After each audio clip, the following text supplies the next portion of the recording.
V Banskej Štiavnici už od 4. júla bojujú šachisti o titul majstra Slovenska. Po 6 dňoch zatiaľ vedie len 16-ročný študent Christopher Repka zo Starej Ľubovne. Aj o ňom sa porozprávame s členom vedenia Slovenského šachového zväzu Alexandrom Riabovom. Pekný deň prajeme.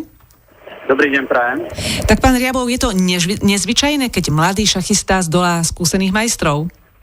Áno, v prípade, ak sa to stane výnimočne možno raz, dvakrát, tak je to prekvapením, avšak v prípade, ak to prebieha v priebehu celého turnaja, tak potom už možno hovoriť o skutočne veľmi veľkom talente, ktorý máme v podobe Christophera Repku v mládežníckej reprezentácii alebo celoslovenskej reprezentácii šachovej.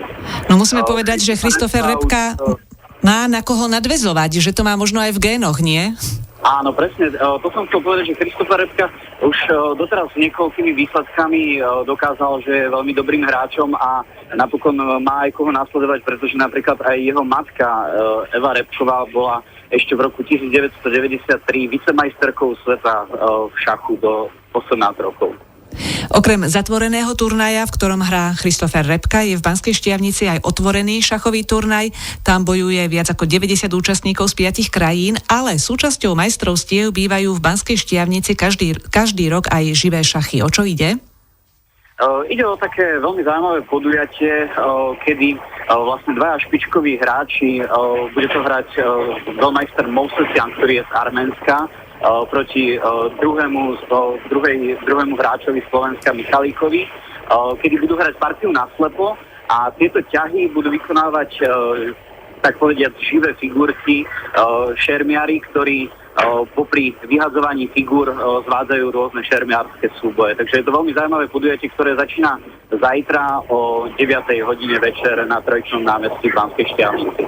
Jednak to bude zaujímavé možno aj pre každého človeka, ktorý vie hrať šach, ale bude to aj zaujímavé divadelné predstavenie de facto.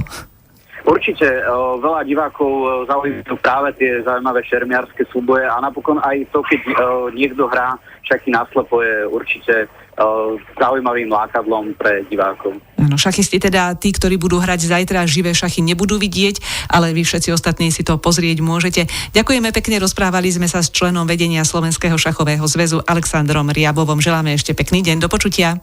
Ďakujem, majte sa pekne, do počutia.